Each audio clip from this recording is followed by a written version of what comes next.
Bismillahirrahmanirrahim. Par le nom d'Allah, clément, miséricordieux. Madame, mademoiselle, monsieur, chère auditrice, chers auditeurs, chers élèves, chers abonnés, j'ai le plaisir de te présenter aujourd'hui la 14e partie de notre thématique intitulée « Le mariage, une belle institution mais avec qui ?» Nous allons aujourd'hui travailler sur l'étude du mariage entre la fornicatrice enceinte de son fornicateur. La coranothérapie te présente ta chaîne YouTube pour une école citoyenne, associative, pédagogique et participative. Ta première cyberécole en ligne intitulée Pacte, projet d'accompagnement corano-thérapeutique d'émancipation. École Pacte, projet d'accompagnement corano-thérapeutique d'émancipation. École familiale, gratuite, publique et à ciel ouvert. Cycle d'études adressé aux adolescents du collège et aux futurs jeunes adultes au lycée. Récapitulatif. Nous allons ensemble récapituler les deux précédents exposés. Nous avions ensemble traduit de manière plus spécifique l'extrait de la séquence de la sourate 24, signe 3. Le fornicateur n'échange de rapport sexuel que d'une fornicatrice ou une associatrice. Et la fornicatrice n'échange de rapport sexuel que d'un fornicateur ou un associateur, et ceci est formellement interdit aux croyants. بعد أعوذ بالله من الشيطان الرجيم الزاني لا ينكح إلا زانية أو مشركة والزانية لا ينكحها إلا زان أو مشرك وحرم ذلك على المؤمنين صدق الله العظيم. La parole de Dieu dans cet extrait montre de façon très claire l'interdiction au mariage des fornicateurs et des gens chastes entre eux. D'autres passages du Coran le démontrent également, et c'est le cas de l'extrait de la sourate 4, signe 25. Épousez-les en tant que fidèles épouses, non en tant que débauchées, ni en collectionneuses d'amants, libertines. Ainsi que l'extrait de la sourate 5, signe 5. Et on vous a rendu licites les femmes chastes parmi les croyantes, ainsi que les femmes chastes parmi celles qui reçurent le livre avant vous, en tant qu'époux fidèles, non en tant que débauchés, ni en collectionneur de maîtresses. On pourra te rétorquer que d'autres extraits du Coran plus généraux existent et indiquent plutôt le contraire. C'est par exemple le cas de la sourate 24, signe 32, « Et mariez ceux d'entre vous qui se retrouvent seuls, ainsi que les plus braves d'entre vos esclaves et vos servantes. وَأَنْكِحُوا الْأَيَامَ مِنْكُمْ وَالصَّالِحِينَ مِنْ عِبَادِكُمْ وَإِمَائِكُمْ » L'expression « Et mariez ceux d'entre vous qui se retrouvent seuls » renvoie vers les célibataires, les veufs, les veuves et les divorcés. Tu peux constater donc que la réponse peut se lire et s'entendre dans les deux sens, voire même dans le sens que tu désires, surtout si l'on coupe un extrait de texte de ses finalités. C'est le cas par exemple si je te cite le passage de la sourate 4, signe 24, « Et on vous a rendu licite, au-delà de ces interdits, ce que vous cherchez, ce que vous recherchez, grâce à vos richesses. » Si je m'arrête ici, cet extrait est d'ordre général et pourrait laisser entendre que le mariage est envisageable entre fornicateurs et gens chastes. Rappelle-toi, nous avions étudié dans un exposé précédent le mariage illégal au sein de la sphère familiale et nous avions étudié les 15 situations qui se présentent au jeune homme dans lesquelles il ne peut pas épouser un membre de sa famille. Et là, je te renvoie à ce tableau qui va pouvoir te permettre de récapituler aisément les 15 voire 16 situations de mariage illégal dans la sphère familiale. Raison pour laquelle il ne faut pas couper un texte de son contexte et nous allons aller jusqu'au bout de l'extrait de la séquence de la sourate 4, signe 24 qui nous dit ceci. Et on vous a rendu licite, au-delà de ces interdits, ce que vous recherchez grâce à vos richesses, en tant qu'époux fidèles, non en tant que débauchés. وَأُحِلَّ لَكُمْ مَا وَرَاءَ ذَلِكُمْ أَن تَبْتَغُوا بِأَمْوَالِكُمْ مُحْسِنِينَ غَيْرَ مُسَافِحِينَ. Parce que les divergences reposent notamment sur la jurisprudence concernant la permissivité du mariage entre les fornicateurs et les chastes. Voilà ici un exemple de casse-tête intellectuelle à laquelle vont s'opposer les savants. C'est ici le cas car en l'occurrence, toute la difficulté tient à établir une frontière entre permettre ou interdire le mariage entre individus de genre et de nature différentes. L'enclos étant pour le moins difficile à surveiller pour que puisse s'exprimer la loi coranique de cet extrait de façon sûre et certaine. À présent, je vais te faire lecture de la jurisprudence des 4 écoles de droit, qui se divisent en 2. Il y a ceux qui l'interdisent en argumentant que les premiers extraits coraniques font l'exception à la règle générale. C'est le cas de l'école Ahmed ibn Hanbal. Ainsi, il explique que la séquence suivante est marier ceux d'entre vous qui se retrouvent seuls, ainsi que les plus braves d'entre vos esclaves et servantes, relève de la règle générale, tandis que le mariage entre fornicateurs et associateurs relève de l'exception à la règle. Raison pour laquelle Dieu va interdire la pratique de cette règle aux croyants. Ainsi que l'extrait suivant, et on vous a rendu licite au-delà de ces interdits, donc de ces interdits qui consistent pour un homme à ne pas se marier dans la sphère familiale. Au-delà de ces interdits, ce que vous recherchez grâce à vos richesses, qui est également une règle d'ordre général. Tandis que l'extrait de la sourate 24, signe 3, dont nous avons le souci de clarifier, est une règle spécifique qui consiste et qui concerne une caste, c'est-à-dire une catégorie bien précise d'individus. Tandis que ceux qui l'autorisent et qui autorisent le mariage entre fornicateurs et chastes, et qui sont malgré tout la majorité des 3 autres écoles, Abu Hanifa, Malik et Shafi'i, vont s'appuyer sur d'autres arguments. Premier d'entre eux, l'extrait de la sourate 24, signe 32, serait abrogé et remplacerait l'extrait de la sourate 24, signe 3. C'est l'opinion de l'imam Shafi'i. Deuxième point d'argumentation, l'extrait de la sourate 24, signe 3, signifie que le verbe en arabe nakaha renvoie vers un acte sexuel, un coït, et non pas vers le mariage. Par conséquent, et là je risque de heurter ta sensibilité, mais c'est la continuité intellectuelle de cette école, de cet avis. Par conséquent, la fornication ne serait pas si condamnable si elle est encadrée dans une relation entre partenaires de même genre et de même nature uniquement. Cela renvoie et cela entrevoit d'envisager des mises en clause parce que selon cet avis juridique, la prostitution n'a jamais cessé d'exister en tout lieu et tout temps. Troisième point d'argumentation, cet extrait est spécifique et est réservé à ceux qui s'identifieraient à ceux sur qui cet extrait a été révélé.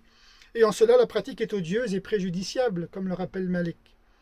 Les Arabes bédouins étant des gens qui raisonnent par déduction et par analogie, c'est-à-dire par comparaison, ils ont vite fait de comprendre que puisqu'on leur a interdit, puisqu'on leur a rendu licite, au-delà des interdits dans la sphère familiale, ce qu'ils désirent obtenir grâce à leurs moyens, leur richesse, certains voyaient d'un bon œil la révélation de cette séquence qui est descendue pour informer les croyants que certaines femmes prostituées faisaient commerce de leur corps, moyennant le mariage avec l'homme qui l'épouserait, en contrepartie de quoi elle renverserait une partie de ses recettes, une partie des recettes de son commerce charnel, et d'un commun accord. Étant bien avisés que cet extrait a été révélé pour ce motif, certains d'entre eux ne voyaient pas le mal à vouloir épouser certaines d'entre elles et à pouvoir en tirer un double profit, les affaires et la jouissance, en contrepartie d'un statut marital qui leur donnerait un rang social, qui leur conférerait une certaine protection sociale et sociétale, tout en les abandonnant à la fornication semi-légale. On appelle cela aujourd'hui du proxénétisme. Le proxénétisme, qu'on appelait dans le temps métier d'entremetteur et d'entremetteuse, c'est le fait pour une personne de mettre en relation 2, voire plusieurs individus, en vue de réaliser une mauvaise passe. Et proxénète toute personne qui tire profit de la prostitution d'autrui ou qui la favorise. Et ceci est naturellement interdit par la loi coranique et laïque. Pour rappel, la loi romaine faisait des entremetteurs et des prostituées une caste taxée d'infamie. Seulement le Coran vient rappeler aux Bédouins que cela est défendu aux croyants. Pour comprendre la différence entre les extraits coraniques 2 et 3 de la sourate 24, le Coran ordonne en effet la flagellation aux fornicateurs invétérés, celles et ceux dont l'intention est de se livrer à la fornication à toute heure et avec n'importe qui. C'est ce qu'il faut entendre dans l'extrait coranique. La fornicatrice et le fornicateur, fouettez-les chacun de 100 coups de fouet. الزانية والزاني فاجلدوا كل واحدة منهما مئة جلدة. Tandis que dans le signe 3 de cette même sourate, il est intéressant de comprendre que dès l'instant où les intéressés décident de s'accoupler entre eux, la peine corporelle est levée, la peine corporelle est suspendue. Le récit prophétique qui dit, selon Abu Huraira, que le messager d'Allah, sallallahu alayhi wa sallam, a dit, le fornicateur, une fois fouetté, n'épouse qu'une semblable comme lui. Az-zani al-majloud la yankihu illa mithlah. Rapporté par Ahmed, Abu Daoud et de personnes sûres. Il faut entendre par là, dans ce hadith, que le fornicateur invétéré, une fois arrêté sur le lieu de son délit, recevra la peine qui lui est réservée et son casier judiciaire fera mention de la nature de son délit, sauf s'il se repent entre-temps. Alors certes, il ne figure plus parmi cette catégorie, étant entendu que le repentir exige, entre autres choses, de se tourner vers Dieu pour que la confession soit acceptée et de suspendre immédiatement sa mauvaise action. Cela permet d'éviter aux repentants et à la repentante d'être pris la main dans le sac. Et c'est la raison pour laquelle, dans la continuité de cet extrait, le Coran valide le mariage entre individus de même nature. Ainsi, il fallait lire « Le fornicateur n'épouse qu'une fornicatrice, doit s'entendre, par ne s'accouple que d'une fornicatrice ou une associatrice. Et la fornicatrice n'épouse qu'un fornicateur, doit s'entendre, par ne s'accouple que d'un fornicateur ou un associateur. Et ceci est formellement défendu aux croyants. » Sourate 24, signe 3. Voilà pour ce qui est de la synthèse des savants et de leurs écoles. Chapitre suivant. Étude méthodologique appliquée à l'interprétation des textes coraniques. Je vais à présent t'apporter mon étude personnelle que j'ai réalisée, que je vais mettre en parallèle de celle des savants, et dont je me suis inspiré de mes maîtres, de mes savants dans la mosquée du prophète, sallallahu alayhi wa sallam, il y a plus de 25 ans aujourd'hui. Parmi les différentes figures de style autour de l'éloquence coranique, on trouve entre autres l'analyse suivante. Sois attentif à la démonstration de cette étude. La mise en parallèle de la réflexion des avis partagés des savants avec une indication que donne le Coran et qui leur a échappé. L'indication, une fois trouvée, élucidée, étudiée, va démontrer que l'avis le plus pertinent indique le raccourci à prendre. L'indication coranique va trancher l'arbitrage entre les savants. Et c'est le cas ici lorsque les savants des grandes écoles se divisent en deux groupes quant à la définition du sens à apporter au verbe nakaha. Certains d'entre eux disent qu'il s'agit de coïter, de copuler. D'autres affirment qu'il s'agit du nœud du mariage. Je te renvoie aux exposés précédents. Chaque partie se penche sur la terminologie du verbe nakaha afin de donner une définition et un avis. Ils cherchent pour cela dans 4 horizons. Premièrement, dans la langue arabe, la poésie et la syntaxe grammaticale, qui prend un temps énorme. Deuxième piste d'investigation, dans les mœurs de la société et des traditions à travers les us et coutumes. Troisième piste, dans le langage coranique à travers les 604 pages du Coran. Et enfin, quatrième piste, dans l'enseignement prophétique et la sunna. À l'issue de ces recherches, les écoles vont se mettre à extraire une règle juridique en fonction des efforts fournis sur le plan scientifique, sociologique et anthropologique, c'est-à-dire sur le plan historique et humain. Sache que malgré cela, il arrive bien souvent que le Coran les contredit. Grâce à la subtilité de son éloquence, qui au demeurant est déconcertante pour qui aime à apprendre le langage coranique. Les uns finissent par dire qu'il est possible pour un fornicateur d'épouser une chaste, comme il est possible selon eux pour une fornicatrice d'épouser un homme chaste. D'autres disent que ces relations ne sont pas envisageables dans la mesure où Dieu parle bien de mariage et non de rapport sexuel. Finalement, qui a raison, qui a tort? Tu peux donc te rendre compte des oppositions ainsi que des divergences du côté des représentants des écoles juridiques. Toutefois, tu vas découvrir que le Coran contient un style bien à lui dans la composition de son discours, car la particularité du langage coranique est de glisser une indication dans la séquence dont tu traites la question, une indication qui échappe à la lecture des plus grands savants et qui finit par s'éclipser au fur et à mesure de leurs réflexions. En effet, les érudits sont restés braqués, si je puis dire, sur la terminologie du verbe nakaha, qui a donné pendant longtemps la priorité à la polémique entre fornicateurs d'un côté et les gens chastes de l'autre, au détriment d'une indication qui est restée inexploitée dans le contenu du discours. Il s'agit de l'emploi des mots associateur et associatrice, mushrik, mushrika. Au regard du Coran, le musulman n'est pas autorisé à épouser une associatrice, et inversement, une musulmane n'est pas autorisée à épouser un associateur. C'est la sourate 2, signe 221 qui l'affirme, ainsi que d'autres extraits dans la sourate 60, signe 10. Et je te renvoie aux exposés précédents. C'est bien ici la preuve évidente, par le seul biais du langage coranique, caractérisé par son style oratoire, qui démontre que le Coran se montre indifférent quant à savoir s'ils s'accouplent en ménage pour vivre maritalement ou s'ils forniquent comme des chiens.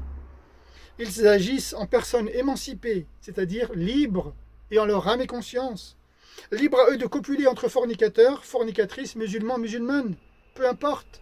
De même que le Coran se montre indifférent s'ils se mettent en ménage avec des païens idolâtres associateurs. Raison pour laquelle le Coran te dit qu'ils s'épousent entre eux, qu'ils se marient entre eux, mais que ceci reste bien entendu interdit aux croyants. Pour quel motif, me diras-tu? Tu vas à présent comprendre ce que le Coran veut signifier à travers le verbe nakaha, traduit chez les linguistes arabes, autant se marier que copuler. Toutefois, la langue arabe traduit dans ce contexte-là le verbe nakaha finalement vers l'acte de forniquer entre fornicateurs et associateurs. Peu importe, ils sont dans la même caste, sans foi ni loi, puisqu'au regard de Dieu, ils ne le redoutent pas. Tu me répondras naturellement, pourquoi alors le Coran, l'extrait ne le dit pas clairement? L'extrait en dit plus que ce qu'il laisse entendre. Et c'est là le mystère de l'éloquence coranique, à travers un style oratoire unique. C'est pourquoi les savants n'arrivent pas à définir de manière définitive ce vers quoi renvoie le verbe nakaha. Quand les savants cherchent une piste de compréhension pour travailler sur un texte de loi juridique, notamment pour encadrer la société musulmane, le Coran, quant à lui, en propose une autre. La terminologie du verbe nakaha est vaste, au point où le fornicateur peut tout à la fois chercher à forniquer, à copuler, comme il peut aussi chercher à se marier. S'il cherche uniquement à forniquer, il se perdra dans ses relations sexuelles, aussi diverses que variées, au point où il confondra une fornicatrice d'une associatrice. C'est du pareil au même, te dit le Coran, car chez l'une comme chez l'autre, tous deux ne redoutent pas en fin de compte le jugement de Dieu. Raison pour laquelle le Coran délimite deux frontières à la fornication. La première est de ne pas s'en approcher, et la seconde est de se confesser. Ainsi, les experts des textes, qui ont un regard d'expert sur la question, te disent ceci. Là, on est au-dessus maintenant du regard des savants. Nous sommes dans l'expertisation des textes, qu'on appelle en arabe « ar-rasikhun fil ilm », les experts dans la connaissance des textes du Coran. Le verbe épouser, comme l'indique effectivement l'extrait, ne renvoie pas en réalité vers le mariage tel que l'on peut le concevoir avec ses conventions, ses droits, ses obligations. Mais il désigne seulement la relation première et basique d'un rapport sexuel qui ne vise qu'un rapport charnel et bestial tout bonnement. De même que le verbe épouser, entre fornicateur et associateur, ne renvoie pas non plus vers le nœud du mariage comme on l'entend, avec ses normes, puisque Dieu a interdit aux musulmans de se mettre en ménage avec les païens idolâtres et associateurs. Il te reste enfin à comprendre finalement qu'épouser renvoie vers la première étape d'une relation de rapport sexuel qui n'engage aucune obligation réciproque entre les partenaires de même nature. En somme, l'avis de l'imam Shafi'i, comme exposé dans la partie précédente, sur la question du mariage entre fornicateurs et chastes, n'est pas l'avis le plus pertinent en soi sur le sujet. Malgré ses efforts de réflexion et d'interprétation sur la question, sur sa compréhension des textes, sur cet extrait notamment, et étant entendu qu'il a affirmé dans sa jurisprudence que le présent texte et les lois qui les accompagnent sont abrogés par la sourate 24, signe 32, tu peux à présent comprendre qu'il n'en est rien. Je te renvoie aux épisodes précédents pour réécouter l'argumentaire de l'imam Shafi'i. Malgré le travail accompli par les représentants des 4 grandes écoles, il en ressort que la version la plus proche de ce vers quoi renvoie cet extrait n'est pas celle défendue par la majorité des 3 grandes écoles sur 4 que sont Abu Hanifa, Malik et Shafi'i. Seul, en revanche, l'avis de l'imam Ahmed était le plus pertinent, et pourtant il constitue la minorité. Conclusion. Les 4 grandes écoles étant ce qu'elles sont, elles doivent apprendre à penser sans elles, car toute pensée est évolutive. Seule la pensée d'un savant t'enferme vers une radicalisation. Elle celle d'enfermer ton esprit, en l'occurrence, dans un mécanisme répétitif et abrutissant, sans conscience ni prise de conscience. Conclusion numéro 2. Comme le rappelait Rabelais, science sans conscience n'est que ruine de l'âme, qui signifie que tu ne peux t'attribuer une science si tu n'as pas réussi à prendre conscience de ce qu'elle renferme. Si ce n'est seulement pour répéter une science de manière mécanique et abrutie, alors tu ne peux ni te l'approprier, ni la mettre en pratique. Tu es exactement comme ce que le Coran désigne, pas toi directement, un âne qui porte des livres de grande valeur. Tu apprendras donc, dans cette étude, le peu d'importance de suivre une école de droit et de pensée musulmane. Seul compte la manière de penser, et non pas suivre aveuglément une pensée. En revanche, les 4 grandes écoles trouvent leur utilité dans le champ d'application qui les entoure, c'est-à-dire dans le monde musulman. Toutefois, ces écoles n'ont que peu d'influence dans le monde occidental et européen dans lequel nous vivons, dans un monde pagano-chrétien. À partir de ces conclusions, je trouve inutile de te citer les autres avis d'éminents savants comme Ibn Taymiyyah, Ibn Kathir, Qurtubi et bien d'autres. En revanche, je ne manque pas de t'apporter le commentaire d'Ibn Abbas, qui est le commentateur du Coran par essence et par excellence, et dont l'art d'interpréter les textes lui fut confié par le messager de Dieu lorsqu'il pria pour lui en ce mot « Allahumma faqihhu fid-din wa 'allimhu ta'wil » Seigneur Dieu, instruis-le dans le domaine de l'interprétation des textes et fais de lui un commentateur sans égal. Allahumma 'allimhu ta'wil, Allahumma faqihhu fid-din wa 'allimhu ta'wil. Seigneur Dieu, verse-le dans la compréhension ésotérique de la religion et apprends-lui l'interprétation des textes. Ainsi, selon Saïd ibn Jubayr, un compagnon même du prophète, va relater un propos d'Ibn Abbas dans lequel l'extrait de la sourate 24, signe 3, selon l'interprétation et la compréhension d'Ibn Abbas, finirait par dire que le fornicateur n'épouse qu'une fornicatrice ou une associatrice, renvoie vers la fornication dans toute son envergure. Il ne fallait pas y voir en cela que le rapport sexuel, qui n'est rien moins que l'action de forniquer. Puis il relit l'extrait. Il ne fallait pas lire ou s'imaginer autre chose dans la lecture de ce texte que la fornication, comme elle a été précisément énoncée. Le fornicateur ne fornique finalement que d'une fornicatrice ou d'une associatrice. Et qu'un fornicateur, non seulement copule, n'épouse, ne s'accouple, ne se marie, mais ne fornique que d'un semblable, que d'une semblable comme lui. Pareil pour la fornicatrice, qui ne se voit finalement copuler, épouser, ou qui ne fornique que d'un fornicateur ou d'un associateur. Et ceci est formellement défendu aux croyants. Propos que confirmera plus tard d'autres compagnons et disciples des compagnons, et c'est le cas ici de Saïd ibn Jubayr, comme de Mujahid, comme de Ikrama, comme de Dahak, comme de Muqatil, et bien d'autres encore. Dans la tradition du prophète, on rapporte le récit qui est la cause de la révélation de cette séquence. La sourate 24, signe 3, a été révélée pour les causes suivantes.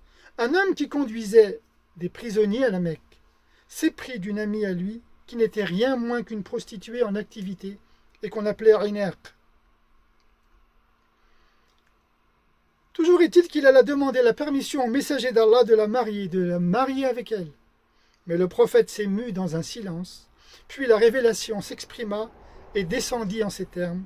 Le fornicateur n'épouse qu'une fornicatrice ou une associatrice, et la fornicatrice n'épouse qu'un fornicateur ou un associateur, et ceci est formellement défendu aux croyants. lorsque le messager me convoqua, il me récita cet extrait, puis me dit « Ne l'épouse pas », rapporté par Abu Daoud, An-Nasa'i ou At-Tirmidhi. Une règle de jurisprudence chez les 4 grandes écoles stipulait pourtant qu'en ce qui concerne la comparaison des textes du Coran entre eux, une règle générale n'abroge pas une règle spécifique. Ainsi, et marier ceux d'entre vous qui se retrouvent seuls, les célibataires, entre autres, ne peut abroger le fornicateur n'épouse qu'une fornicatrice ou une associatrice. Parce qu'une règle générale ne peut abroger, ne peut prévaloir sur une règle spécifique. En revanche, une règle spécifique l'emporte sur la règle générale, systématiquement, et c'est le cas ici en l'occurrence.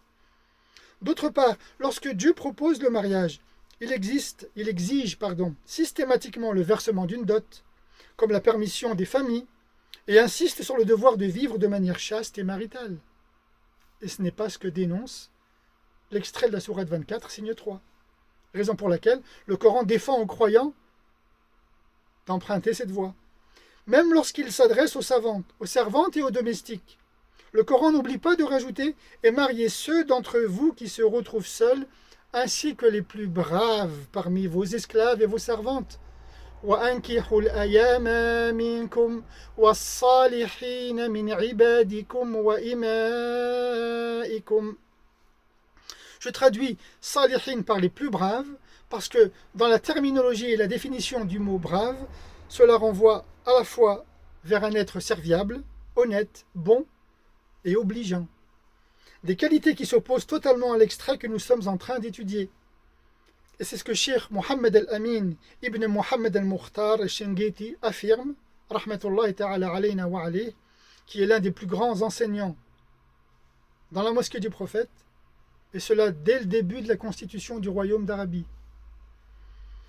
Il affirme, quant à lui, que cet extrait de la sourate 24, signe 3, est une des séquences les plus difficiles à reconstituer dans sa logique, étant donné l'emploi des mots associateur, associatrice dans l'extrait.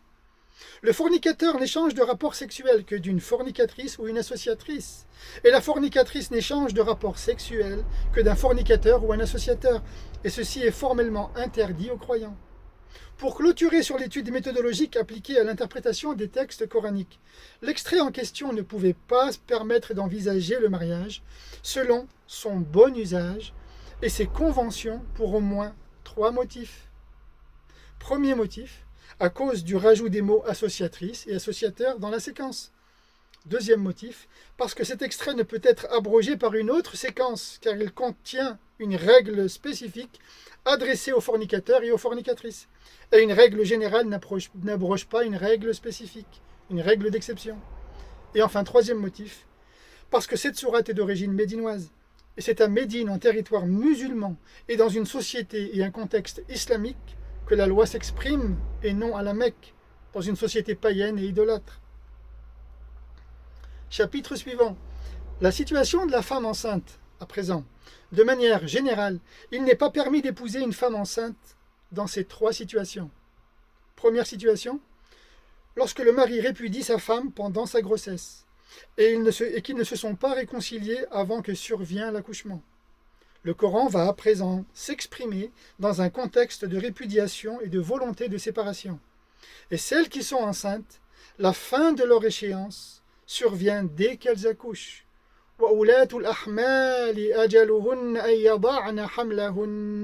Sourate 65, signe 4. Et celles qui sont enceintes, la fin de leur échéance, c'est-à-dire le délai d'attente pour qu'une répudiation soit actée, survient dès qu'elles accouchent. Le terme de l'échéance signifie que le divorce prend effet le jour de l'accouchement, et à partir de ce jour, la relation conjugale prend fin. L'extrait du Coran concerne un couple dont la femme est enceinte et dont l'intention de l'un ou de l'autre est orientée vers le divorce. Toutefois, le mariage peut être sauvé si tous deux se remettent en ménage avant l'accouchement. La volonté de divorcer dans cette configuration est prononcée au bénéfice de celle ou de celui qui l'a demandé. Si encore une fois, rien n'a été entrepris en vue de se réconcilier avant l'accouchement. Deuxième situation, si la répudiation survient dans un 3e contexte de divorce dans leur ménage. Dans cette situation, la répudiation se transforme en un divorce irréversible, sans aucune conciliation possible pour envisager un retour à une vie conjugale. Le Coran nous dit, dans ce contexte de répudiation et de volonté de séparation, lorsque tous les recours ont été épuisés, dans la sourate 2, signe 230, et s'il la divorce, sous-entendu une troisième fois, alors elle ne lui est désormais plus légitime jusqu'à ce qu'elle épouse un autre mari que lui. فَإِنْ طَلَّقَهَا فَلَا تَحِلُّ لَهُ مِنْ بَعْدُ حَتَّى تَنْكِحَ زَوْجًا غَيْرَهُ. Jusqu'à ce qu'elle épouse signifie jusqu'à ce qu'elle s'accouple avec un mari autre que le premier et consomme son mariage, et non jusqu'à ce qu'elle se remarie uniquement.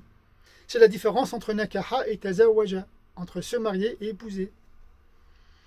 Le divorce est alors immédiat et instantané, sans délai, c'est-à-dire sans délai d'attente. Troisième situation, si elle désire se remarier durant sa grossesse avec un autre que le père de l'enfant. Dans cette situation également, si la maman est portée par le désir de se remarier, elle devra attendre bien entendu la fin de sa grossesse. Pour des raisons de paternité, de filiation et d'héritage, une femme enceinte, désireuse de se marier avec un autre que le père de l'enfant, devra attendre jusqu'à l'accouchement. Chapitre suivant. Étudions à présent le mariage entre une fornicatrice enceinte de son fornicateur. Quant à la femme qui désire se marier avec l'homme qui l'a mise enceinte, l'extrait du Coran qui dit « Et celles qui sont enceintes, la fin de leur échéance survient dès qu'elles accouchent » sourate 65, signe 4, c'est-à-dire que le délai d'attente pour qu'une répudiation soit actée est la fin de sa grossesse. Eh bien, cet extrait ne les concerne plus parce que leur intention n'est pas orientée vers le divorce, mais vers le mariage.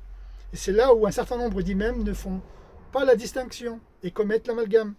La relation sexuelle illicite entre une fornicatrice enceinte d'un fornicateur peut aboutir au mariage qu'à la condition où, pendant la grossesse, les deux fornicateurs sont portés par le désir de se marier et à la condition que le fornicateur soit le père de l'enfant.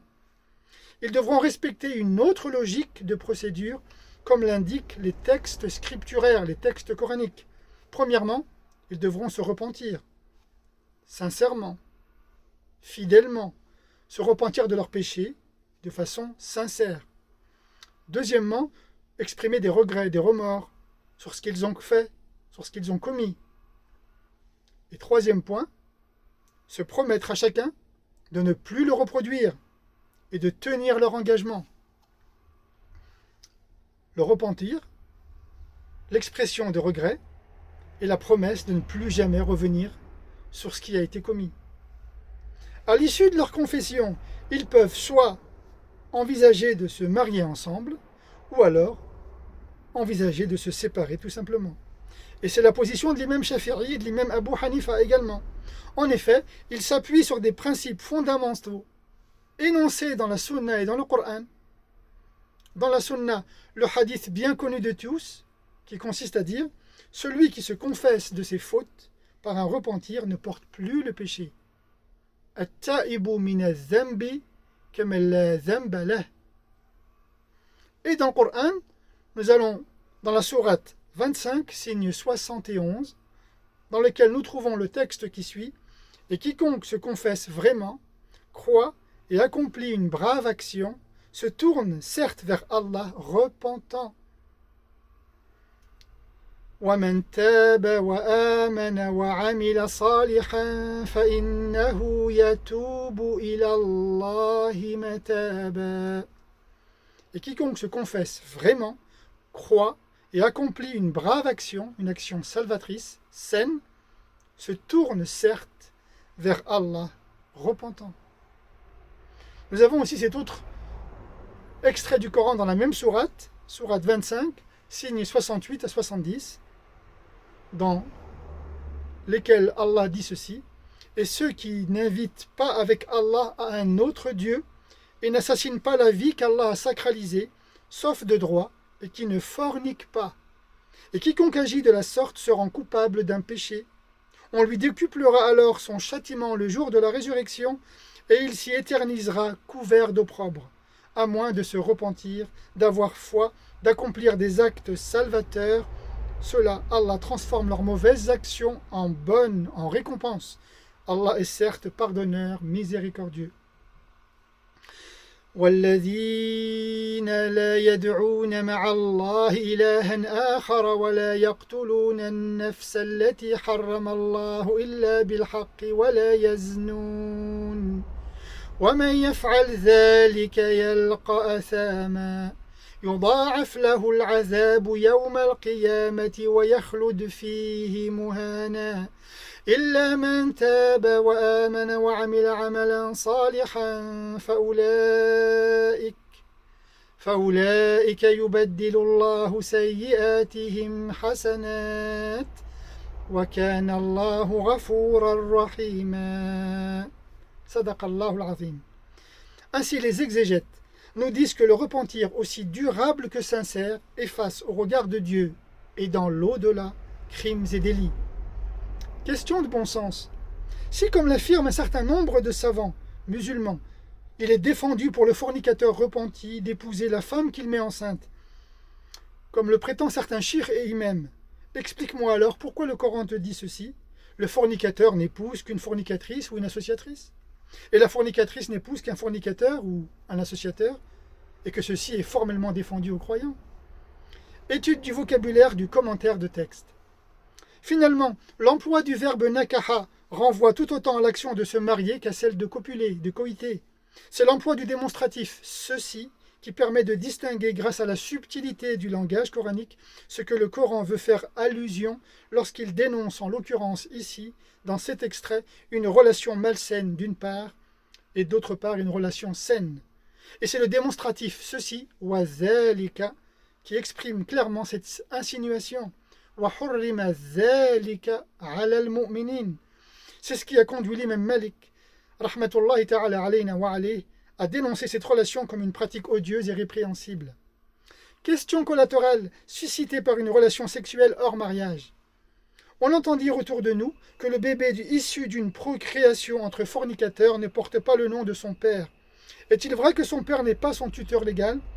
Et s'il s'agit d'une fille, est-il exact qu'il ne lui est pas permis de s'asseoir à ses côtés, dans l'intimité, ni de prétendre la marier? Qu'en est-il vraiment? Réponse. Rien dans les sources et dans les textes ne le dit. À partir de là, ce sont les commentateurs de certains chiites et imams qui s'érigent en interprètes. À mon sens, ces éléments de réponse sont émis par certains esprits puritains ou prohibitionnistes qui ont une sainte horreur du péché. Certains prédicateurs se nourrissent de sentiments de rejet et d'exclusion pour alimenter leur discours. Ce sont les mêmes qui prônent un discours empreint de puritanisme absolu et d'interdit absolu, le tout haram. Ils détecteraient un poil blanc sur le corps d'un taureau. Tu les reconnais aisément lorsqu'ils parlent, ils commencent par te dire il est interdit de, il est haram de. Le discours coranique ne s'exprime pas de cette manière, à quelques rares exceptions. Ainsi, le fornicateur reste et demeure responsable de son acte. Il doit l'assumer pleinement. Chez le fornicateur, l'enfant prend le nom de son père à 2 conditions, voire 3. La première, par la reconnaissance naturelle, si le papa reconnaît l'existence de son enfant. Deuxième condition, par l'acceptation du choix de son prénom, lorsque le papa reconnaît l'identité de son prénom et lui donne un nom. Et une troisième condition, si nécessaire, à travers le test de paternité. Pareille situation de fornication s'était déjà présentée du vivant du prophète, sans que celui-ci n'ait à exprimer à aucun moment un jugement de valeur à leur égard. En revanche, les historiens musulmans n'ont jamais constaté un mariage entre fornicateurs et gens chastes dans la société médinoise du vivant du messager. Paix et bénédiction d'Allah sur lui.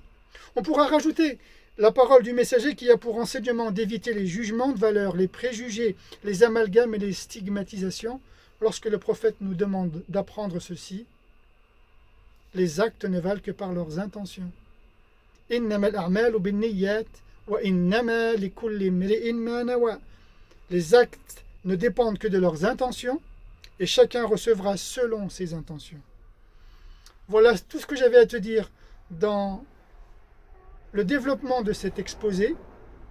J'espère que tu vas pouvoir réécouter cette séance, la réfléchir, l'étudier en profondeur. Dans la prochaine partie je m'attacherai à te développer et à t'expliquer comment lire l'extrait de la sourate 5, signe 5. À travers une étude méthodique de l'interprétation des textes coraniques, je m'efforcerai dans un essai méthodique d'interprétation de la parole de Dieu par une lecture attentive, lente et méticuleuse au sujet de la sourate 5, signe 5. Je te remercie pour ton écoute. Abonne-toi, partage, diffuse et à très bientôt.